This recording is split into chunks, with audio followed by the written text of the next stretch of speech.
Well, the advertising for this event promised you a night of tales guaranteed to amuse, and I suspect you haven't been let down. I so wish that I also had a funny story to tell you tonight. I wish that I was one of the performers in the annual Melbourne Comedy Festival event, Best Comedians' Worst Gigs, so that I could have you all in stitches as I regaled you with anecdotes of falling flat on my face in front of an audience. Side-splittingly self-deprecating tales of humiliation, mockery and disgrace that only go to prove what a good comedian I really am. I wish I could tell you about the time that I toppled into a swimming pool at the wake of a prominent sporting identity and had to wear the deceased clothes all night until my sodden ones had been put through the dryer. Unfortunately, that was my husband in the pool, a banana peel moment of truly epic proportions. I even wish I could tell you about the multiple rejections I received for my recent award-winning book and how, after a decade of work, I thought it would end up being exiled to the orphanage for abandoned manuscripts before being miraculously rescued from obscurity and skyrocketing to stellar success. But this is not what happened, and the truth, a bidding war between multiple publishers, is not the stuff of short poppy glory. In fact, there's little in my CV that would suggest I should be standing here on this pedestal of failure tonight. I was a straight-A student at a select entry high school for academically gifted girls. I achieved a perfect 100% for my HSC English exam. I received first-class honours for my bachelor and master's degrees, and my PhD thesis won the prize for the best doctoral work in my discipline. I have been awarded merit-based scholarships from the federal government for all my tertiary courses and a federal grant for my postdoctoral research. My books have been on bestseller lists.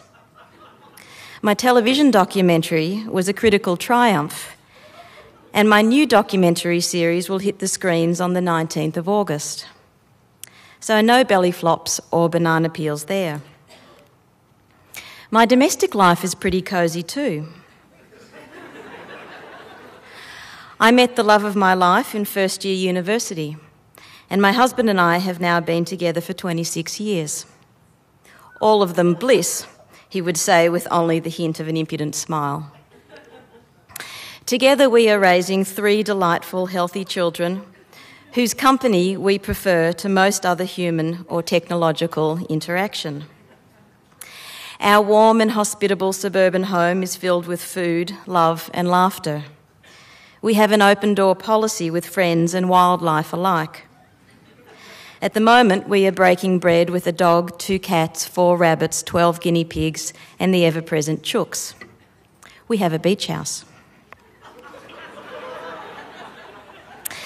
So it's perhaps odd that when I was asked by the Wheeler Centre to participate in tonight's panel, I knew immediately and instinctively what I would talk about. For me, the 2 little words, epic fail, cast me straight back to a moment so vivid and visceral it could be yesterday. But it's 7 years ago and I'm in a car. I'm in my little navy blue Golf, and I'm driving back to my beloved husband and beautiful family from a doctor's appointment. I've spent 2 hours talking to this doctor, a woman I have never met before, but who has kindly spared me 8 of her precious 15-minute appointment slots and bulk billed me to boot. It is raining. Or maybe it's not raining, but I am crying so hard that my memory requires windshield wipers to hone its field of vision. I am in a state, but I am also in a car, so I'm stopping at traffic lights and watching out for pedestrians. And I'm talking out loud to myself, repeating 2 short sentences in a spin cycle of fear and self-loathing. I'm sorry, I have failed. I'm sorry, I have failed. I'm sorry. I drive and I cry and I chant this mantra to the rhythm of the rain, or perhaps into the blinding sunshine. Does it matter? I have no idea who I'm apologising to, but I know without a shadow of a doubt what I'm apologising for. I have failed. Later, I would come to think of 2007 as the year my brain broke. But there in the car that day, all I knew was that I'd left the doctor's office with a prescription for antidepressants, a referral to a psychiatrist, and the assurance that, in the doctor's words, no strength of character or force of will would get me through this. But what was this? This feeling of utter incompetence. This knowledge of my complete inability to pull myself up by my bootstraps. This incapacity to count my blessings. This malfunction of every system I had ever put in place to stave off disaster, avert catastrophe, and neutralise chaos. According to the doctor, who I had to admit was a highly skilled professional, who had not merely raised her eyes above her glasses at me and reached for her prescription pad, but rather had listened while I oozed gloom for a whole 2 hours. According to this doctor, I had severe clinical postnatal depression. My third child, my only daughter, had been born 2.5 years earlier.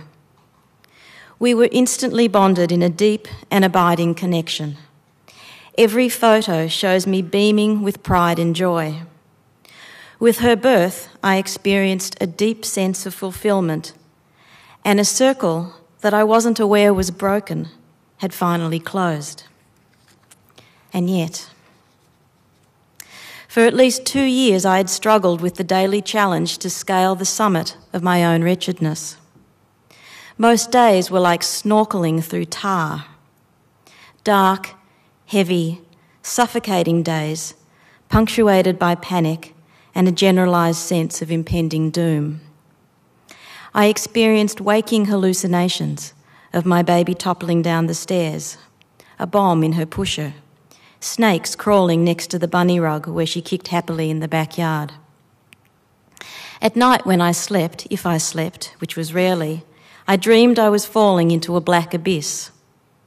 So this is what it's like, I'd think wistfully as I plummeted into the void, right before I woke bolt upright, mouth dry, heart racing. But this couldn't be postnatal depression, could it? Depressed mums didn't get out of bed and cried all day and shouted at people and didn't want to touch their babies and were afraid they might hurt them. I wasn't any of these things. I went to work, wrote and published, appeared on TV shows, and made intelligent, amusing speeches.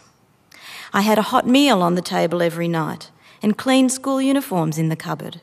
I had clean hair and happy kids.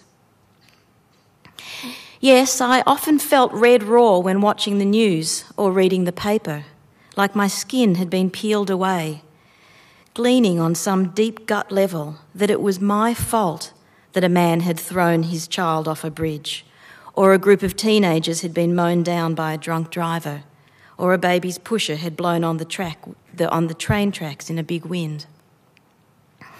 And yes, I often started walking to the supermarket or the swimming pool or a cafe to meet friends, only to find myself frozen on the spot, certain that going to that place or doing that activity was wrong, and that I should have made a different decision, a better decision, and if I'd made that decision, I wouldn't be here now, walking around in circles, unable to make up my mind whether to stay or go, pumped full of adrenaline, without a single good reason why I should either fight or take flight, but nonetheless primed for battle, certain I was going mad.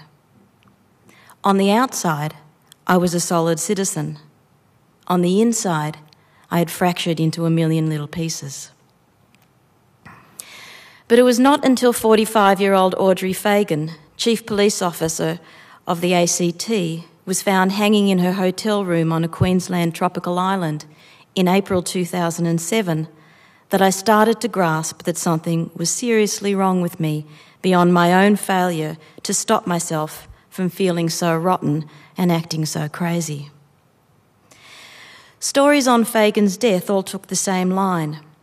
Why would such a competent, meticulous, successful mentor and mother take her own life?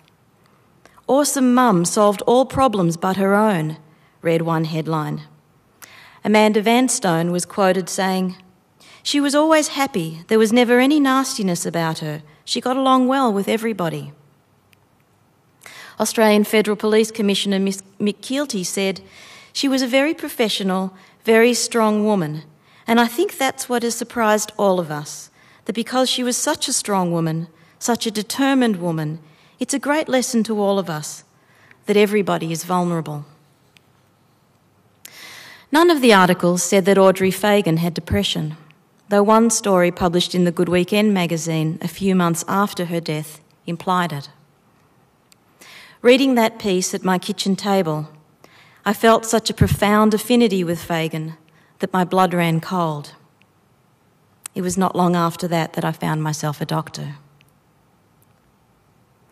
Now that I am well again, I know, of course, that confronting the full force of my own vulnerability was not an epic fail. In fact, it was the complete opposite. Only I could make the decision to step back from the brink of the abyss. Only I could start to love myself the way my friends and family loved me. I had to find out for myself that life is not a performance sport, that achievement is a state of grace, not the sum total of relentless activity. That ego may be a dirty word, but it can also be a ruthless taskmaster.